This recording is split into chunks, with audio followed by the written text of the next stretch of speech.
Hi all, welcome to ലേണിനോ. നമുക്കിന്ന് ഇലക്ട്രോകെമിസ്ട്രിയുടെ നെക്സ്റ്റ് പാർട്ട് നോക്കാം. ഇന്ന് നമ്മൾ ഡിസ്കസ് ചെയ്യാൻ പോകുന്നത് കൊറോഷനെ പറ്റിയിട്ടാണ്. അപ്പൊ എന്താണ് corrosion? Corrosion is A process which involve slow destruction of a metal as a result of its reaction with the moisture and other gas present in the atmosphere. അതായത് ഒരു മെറ്റലിനുണ്ടാവുന്ന ഡിസ്ട്രക്ഷൻ എന്തുകൊണ്ടൊക്കെ? മോയിസ്ചർ കൊണ്ടും gases കൊണ്ട്, അറ്റ്മോസ്ഫിയറിൽ present ആയിരിക്കുന്ന moisture കൊണ്ടും gases കൊണ്ടും ഒരു മെറ്റലിനുണ്ടാകുന്ന ഡിസ്ട്രക്ഷനെ വിളിക്കുന്ന പേരാണ് കൊറോഷൻ. കൊറോഷൻ എപ്പോഴും anodic ഏരിയസിലാണ് ഉണ്ടാവാറുള്ളത്.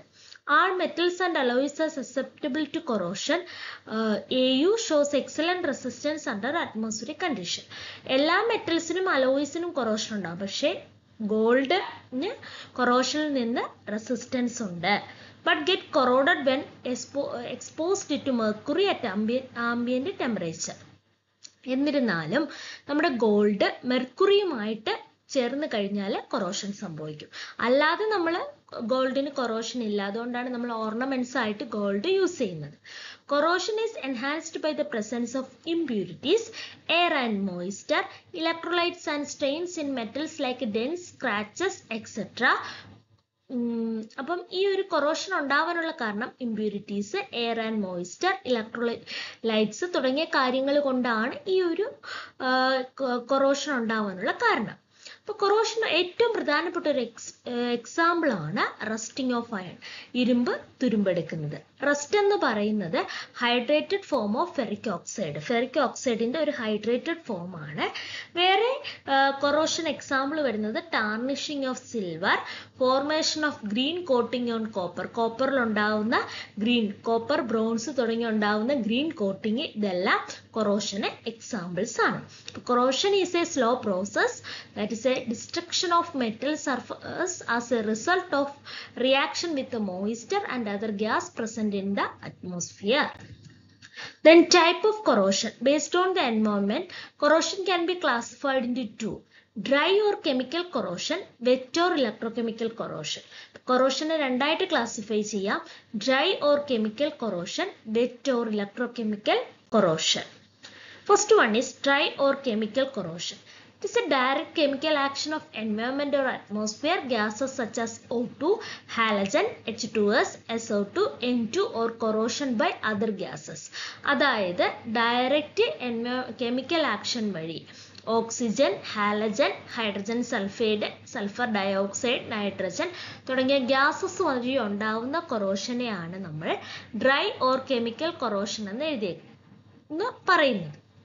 Then wet or electrochemical corrosion.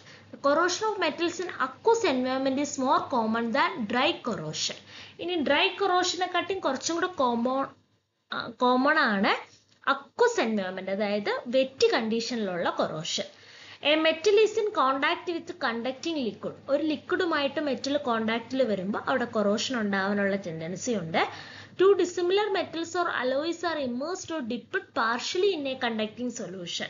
ഒരു കണ്ടക്ടിങ് സൊല്യൂഷനകത്ത് എന്ത് ചെയ്താൽ മെറ്റൽ കണ്ടിന്യൂസ് ആയിട്ട് ഡിപ്പ് ചെയ്ത് വെച്ചിരുന്നാലും അവിടെ കൊറോഷൻ ഉണ്ടാവാനുള്ള ടെൻഡൻസി ഉണ്ട്.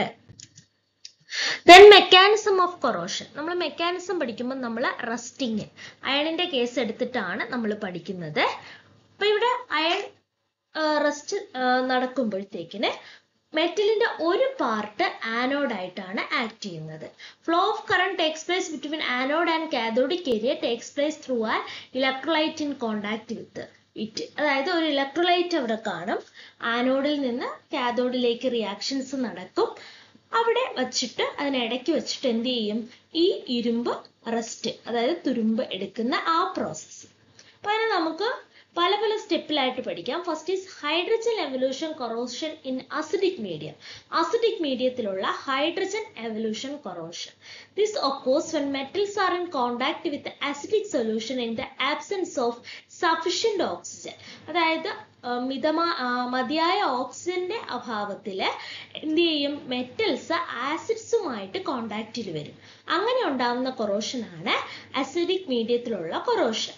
Four example iron or aluminium in contact with HCl.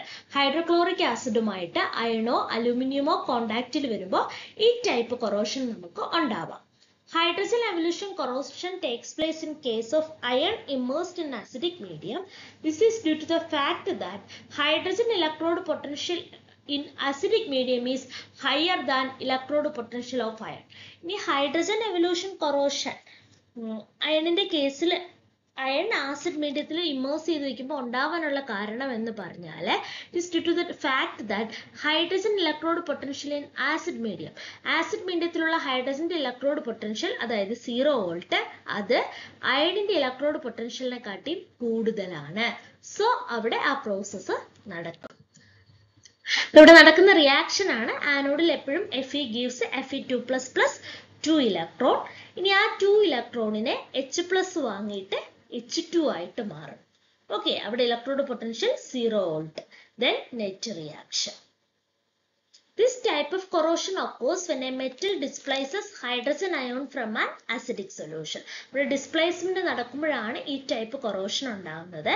Metals with higher negative reduction potential like iron, zinc and aluminium act as anode and corrode. അപ്പൊ പ്രധാനമായിട്ടും iron, zinc, aluminium ഇവരാണ് anode ആയിട്ട് act ചെയ്യുന്നത്. നമ്മൾ electrochemical series പഠിച്ചപ്പോൾ അതവിടെ പറഞ്ഞതാണ് anode ആരാണ് കാഥോഡ് ആരാണെന്നൊക്കെ ഉള്ളത്. മെറ്റൽസ് വിത്ത് positive reduction potential like copper, silver act as cathode. അപ്പോൾ കാഥോഡ് ആയിട്ട് ആക്ട് ചെയ്യുന്നത് പോസിറ്റീവ് ഇലക്ട്രോഡ് പൊട്ടൻഷ്യൽ ഉള്ള copper, silver. Negative electrode potential ഉള്ളവരെ ആനോഡ് ആയിട്ട് ആക്ട് ചെയ്യും.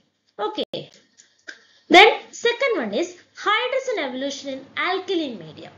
Iron does not undergo hydrogen evolution corrosion in alkaline medium because hydrogen electrode potential in alkaline condition is lower than iron's electrode potential. Iron ഒരിക്കലും alkaline മീഡിയത്തിലെ corrosion തരില്ല. കാരണം അവിടെ alkaline മീഡിയത്തിലെ ഹൈഡ്രജന്റെ electrode potential എന്ന് പറയുന്നത് അയണിന്റെ electrode പൊട്ടൻഷ്യലെ കാട്ടി lower ആണ്. However, metals like aluminum can experience hydrogen evolution in alkaline environment because hydrogen electrode potential in alkaline condition is higher than electrode potential of aluminum. അപ്പോൾ iron ഈ process നടത്തത്തില്ലെങ്കിലും aluminium ഈ പ്രോസസ്സിന് വിധേയമാകും. Hydrogen evolution in alkaline medium. അപ്പം നമ്മൾ അലൂമിനിയത്തിനെ എടുത്തിട്ടാണ് പഠിക്കുന്നത്. അലൂമിനിയം ആനോഡിൽ Al gives Al3++ 3 electron, 2H2O plus 2 electron gives H2 plus 2 OH minus. ഇവിടുത്തെ എന്ത് ചെയ്യും? അപ്പൊ E0 കിട്ടി, രണ്ടിന്റെ E0 ഉണ്ട്. സോ ഈ കാഥോഡ് മൈനസ് ഈ ആനോഡ് നമുക്ക് കണ്ടുപിടിക്കാൻ പറ്റും. ആൽക്കലൈൻ മീഡിയത്തിൽ നമ്മൾ എക്സാമ്പിൾ ആയിട്ട് എടുക്കുന്നത് അലൂമിനിയം. ഇക്വേഷൻസ് എല്ലാം ഏകദേശം സെയിം ആയിട്ട് വരും. Al gives Al3++ 3 electron, H2O plus 2 electron gives H2 plus 2 OH minus. ഇതാണ് ആ ആനോഡിന്റെയും കാഥോഡിന്റെയും റിയാക്ഷൻ വരുന്നത്. പിന്നെ കാഥോഡിൽ നിന്ന് ആനോഡ് മൈനസ് ചെയ്യുമ്പോൾ അവിടുത്തെ ഈ സെൽ വാല്യൂ നമുക്ക് കിട്ടും. Then oxygen absorption corrosion in acidic medium. അപ്പോൾ ഹൈഡ്രജൻ എവല്യൂഷൻ കഴിഞ്ഞു, ഇനി ഓക്സിജൻ അബ്സോർപ്ഷൻ ആണ്. This happens when metal is coming in contact with water containing dissolved oxygen in acidic or neutral condition.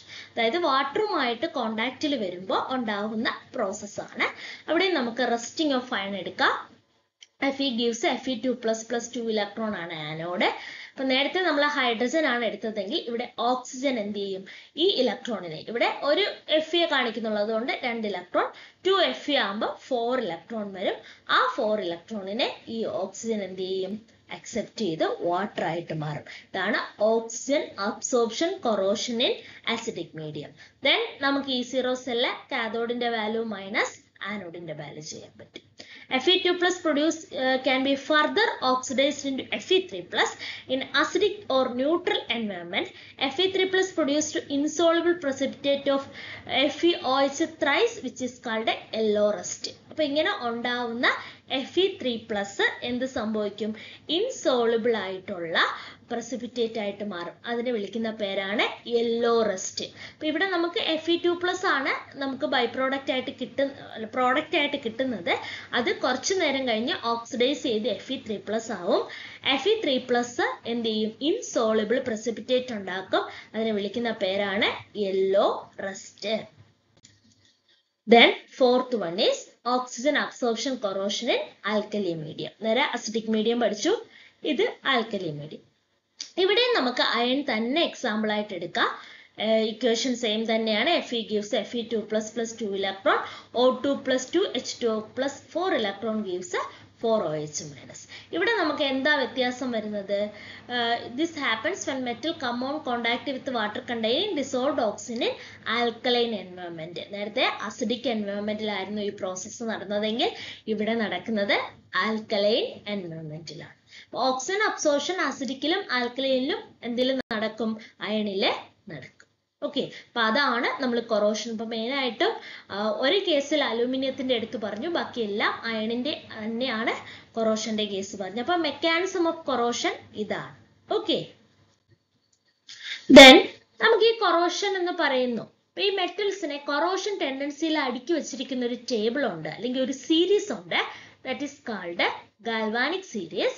Galvanic series which gives real and useful information regarding corrosion behavior of metals and alloys in given environment.